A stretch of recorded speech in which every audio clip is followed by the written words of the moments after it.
What is good, Stackers University? A couple of videos ago, I spent a good amount of time walking you through a number of key ratios to reinforce the theory that we're on the cusp of a shift from financial assets to real assets. So some of these charts will actually look familiar. I share this because I believe ratios can be a very valuable data set for us as investors, but we also have to be very careful because if it's garbage in, it's garbage out. Previously, we've also discussed that one of your responsibilities as an investor is to separate the signal from the noise. Signal is what you focus on, and noise is what you have to ignore. And unfortunately, the noise in the metals market is equivalent to being at a rock concert at times. This is especially true when it comes to silver and many of the arguments that silver enthusiasts make to bolster its value and why you should invest in it. I find many of the arguments kind of fundamentally flawed and focused on the noise and not the signals in the market. When it comes to promoting silver, no one has beat this drum like Andy Schectman. And I almost literally can't remember the last time I saw an interview where he didn't make one of what I think is the worst arguments I hear when discussing the merits of silver, why people should be buying it now, and how it's a generational opportunity of a lifetime.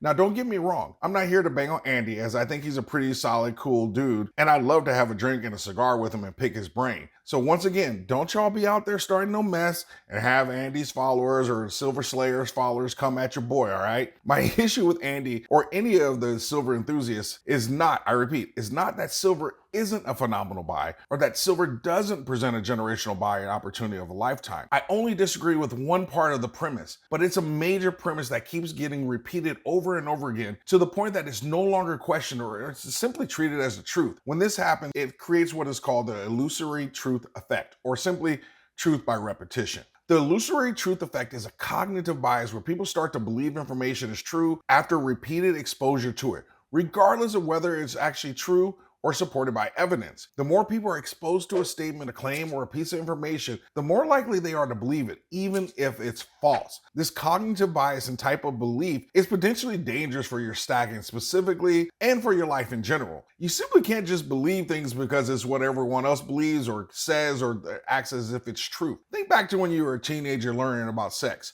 Where did you get most of your information from? Most of the time, it was from your peers and your friends continually sharing the same bad information they got from each other, which often led to some serious playground myths about sex. You know, the stupid myths like you can't get pregnant standing up, you're using two condoms at the same time is safer, or you can't get pregnant if you do it in the water. I had two friends find out the hard way that one just wasn't true. My point is, these illusory truths can be dangerous in investing and especially in life. Bad or inaccurate information in investing can breed unrealistic expectations that can skew your assessment and really allow you to misinterpret the data and misinterpret the market trends, which ultimately leads to poor decision making and you losing money. Additionally, when you as an investor base your decisions on false or misleading or even manipulated information, you find yourself succumbing to things like herd mentality or getting caught up in a speculative bubble or even setting unrealistic expectations based on perceptions and opinions rather than factual information. The illusory effect is often used by the best advertisers, propagandists, and disseminators of misinformation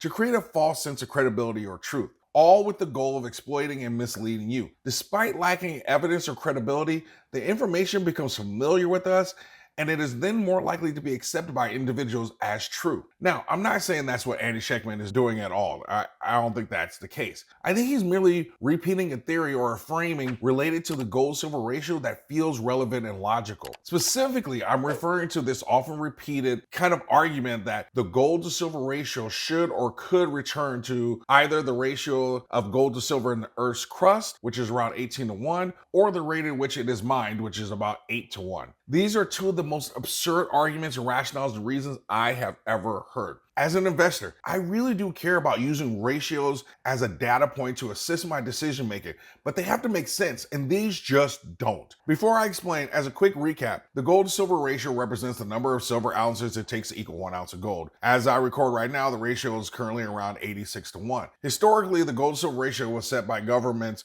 for monetary stability, but since Nixon in 1972, it's been allowed to fluctuate with the market. But during the Roman Empire, the ratio was officially set at 12:1. The ratio reached 14.2:1 in Venice in 1305 and remained at this level until 1330 when it fell to 10:1, and then in 1350 it fell to 9.4:1 in some places across Europe. It climbed back up to 12.1 in the 1450s, and for us here in the United States, the government fixed the ratio at 15:1 with the Coinage Act of 1792. As a quick aside, people love to go back to the Roman era and use that fact to support this argument, but I never hear anyone ask or explain how the Romans came up with their 12-to-1 ratio. Was it because they knew the ratio of it in the Earth's crust? No, because we didn't have the ability to figure that out until the 18th or 19th century. Was it because the ratio of how it was being pulled out of the ground? No. How about the availability? Nope. The ratio wasn't arbitrarily set, but it was based on various factors such as relative availability of the metals, their desirability, and the stability in the market. The specific reason why the Romans chose a 12-to-1 ratio isn't exactly clear, but it was likely influenced by perceived value as well as relative scarcity of gold compared to silver. However, over time, that ratio shifted based on economic changes or shifts in the availability of metals. Bringing it to current day, since the 1970s, the long-run average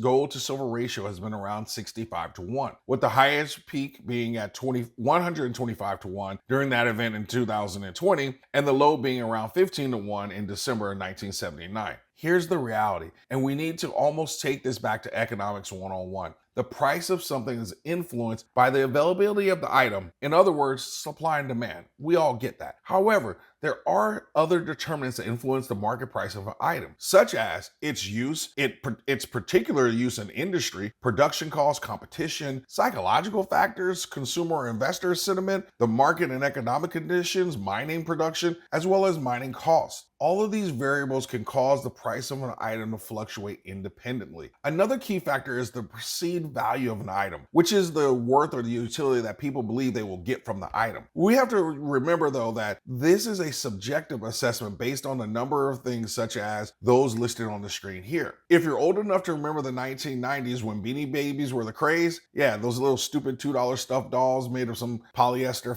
fabric filled with some plastic beans or pellets, they sold for as much as several thousands of dollars and tens of thousands of dollars. Why? Because people are silly and we have free markets most of the time. And markets work, which meant Beanie Babies eventually went back to what they're really worth. About $2. My point is the price of an item is a complex equation filled with a number of variables that are constantly in flux, and their interplay along with the free markets are what determine the price of something. And that can vary significantly across time, different industries, markets, and market conditions. Again, I don't think that Andy Schectman is wrong in his assessment of the market, but the logic he and many others use is fundamentally flawed or focus too much on the noise and not the signal. The point of this video is not to bang on him or people that make this argument. It's to unpack this so that we can see the logic and understand the thought process that matters, because this should drive your decision making. The point of ratios is to help you determine when one item is relatively cheap or expensive in comparison to the other item, while the historic mean or average provides context. At 85-to-1, silver is currently undervalued compared to the average ratio of 65-to-1. But if you divide that current ratio of 85 by the average of 65, that equals 1.307, which means silver is about 31% too low or gold is 69% too high. What that tells me is when people talk about silver should be $100, that just doesn't make sense based on historic performance. At $23, if you add back the 30% it's undervalued, that means silver should be right around $30. I can clearly hear my silver bugs yelling that gold is near its all-time high when silver is still stuck at $23,